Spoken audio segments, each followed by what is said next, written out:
that I actually think can go down for the Lions. Which would you like first, the Kang shoot the boot or my prediction?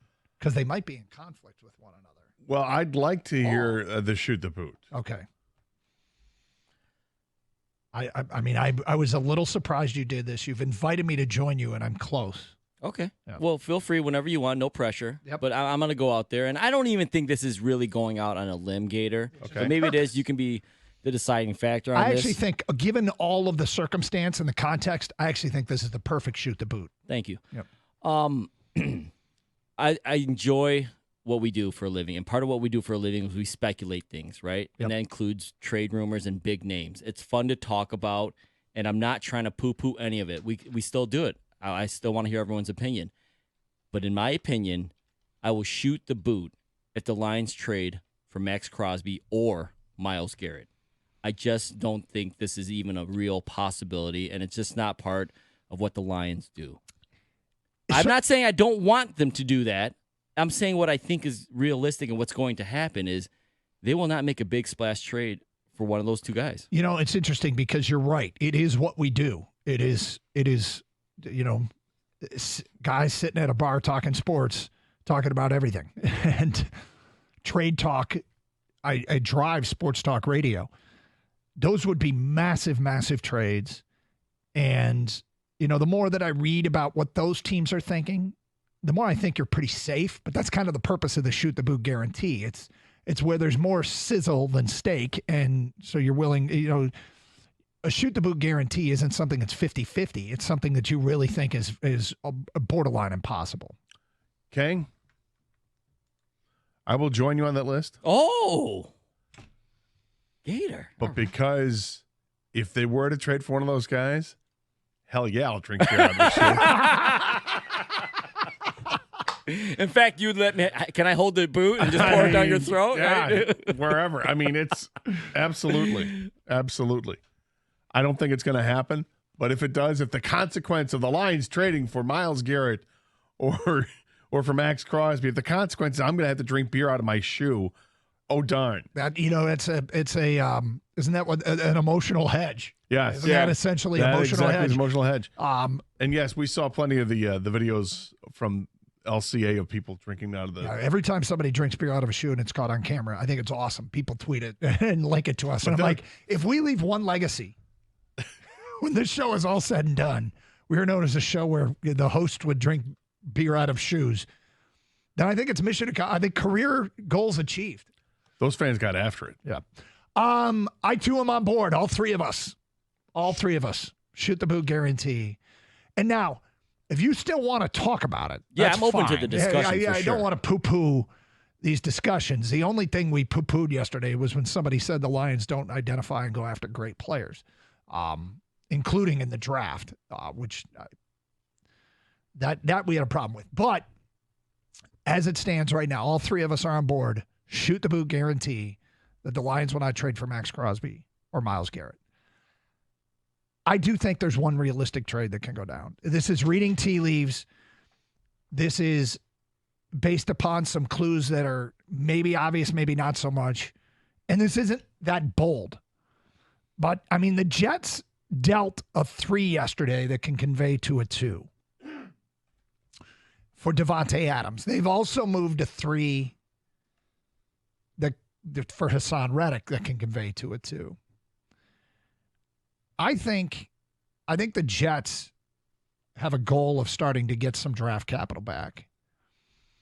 I think the price for Hassan Reddick is pretty much the same thing, a 3 that can convey to a 2.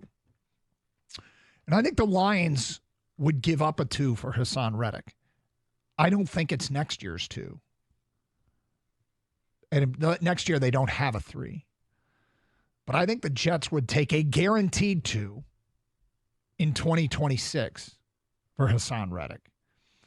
And it's a deal that I've done as much research as I can find. Google searching, is Hassan Reddick a good teammate, has led to some, I wouldn't say great evidence that he is a good teammate, but I didn't see anything about Hassan Reddick being a bad teammate.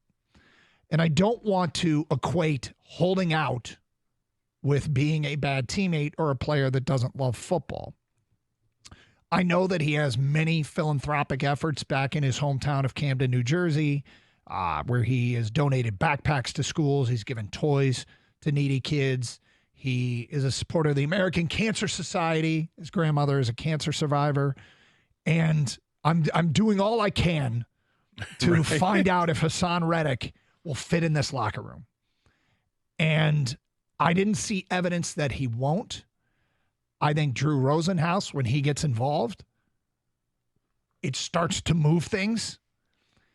And I think the Lions, I think the realistic big deal they can make with the most accessible player, most obviously accessible player out there is Hassan Reddick. And, Dan Campbell said something yesterday that I have a little bit of concern with, and that is, when he said, how does that guy, that role player that we get, play with the guy next to him? Mm-hmm. And I'm not sure Reddick positionally, he's not Aiden Hutchinson. No. He's not that big same player. Edge-setting defensive end, but he's an outside linebacker. But he does pressure the quarterback. And I think he'd be his skill set would clearly be useful, and they'd find a way to make it work. On top of that, it's incumbent upon Drew Rosenhaus saying to the Lions, he'll play. He'll play this year and sort out the contract next year. Because at some point, he's got to start, I would imagine, want to get paid and realize he's not going to get his. And I don't think the Lions would give him a contract. Then he's not coming here. I think things might have changed. I think things might have changed when Rosenhaus got involved. I don't know. Obviously, Drew Rosenhaus is going to work on behalf of his client, but he's also going to work on behalf of Drew Rosenhaus. And so there's an impetus there for him to get a deal done longer term. But, the guy's missed this much time already. He's been fined $5 million by the NFL at this point for not playing. I don't see why he wouldn't just continue doing what he's doing, which is just he's going to hold out. He's going to pull a Le'Veon Bell. So Rosenhaus won't get the money right away because he won't get a contract extension, but he will be his agent next year when he's a free agent.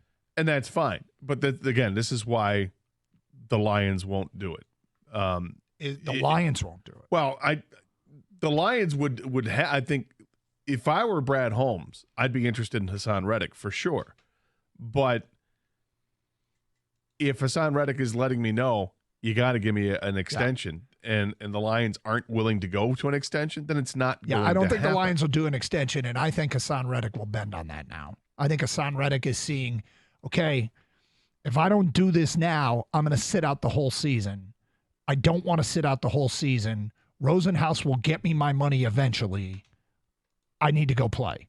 And the team I'm going to play for can win a Super Bowl. So you're basing that on Rosenhaus getting more involved. I think the assumption, I think this is the most likely big deal that can go down. And yes, it is based upon Rosenhaus and Reddick agreeing, all right, you got to go play. Here's the other thing. If a deal gets done to trade Hassan Reddick, I don't think it's going to be a big deal. I think it's going the other direction because at this point, I think Philadelphia just wants to get anything. The Jets want to get anything in return. You don't think they even need to give up a 2026 second round pick? I don't think it's a second round pick. No, I think maybe you can offer up a fourth round pick, and if it's the best offer they have, they're going to have to take it because what else are they going to do? Fair enough. If that's the best offer they have, typically what teams thinking is, if I will take a third in the next draft and you want to delay it to the following year, it's got to bump up around. So like the Team C equivalent of a 2025 draft, the next draft, a third rounder, the 2026 draft is a second rounder. Those are the same thing. So that's why I landed on a second rounder. Oh, I understand. And I think they want to start to get some of their draft capital back because essentially they've given up a 3 and maybe a 2 for Reddick and Devontae Adams. They only have one of those players. So let's get our draft capital back. And I hope you're right. That'd be great if you're right. But the more we reach into this, and part of why we're all on board with the shoot the boot guarantee with Crosby and Garrett, I think Reddick's the only realistic one that can get done. And I would be happy with that. Outside of that, and if Reddick won't waive And if he says I won't play unless I have a new contract, then it's not going down. He's not coming here. And we get into the next level of player, the subtle move that, I mean, I'd love to get Landry from Tennessee. That one makes a lot of sense on a lot of fronts, but that's a bigger move than I think we gave it credit for.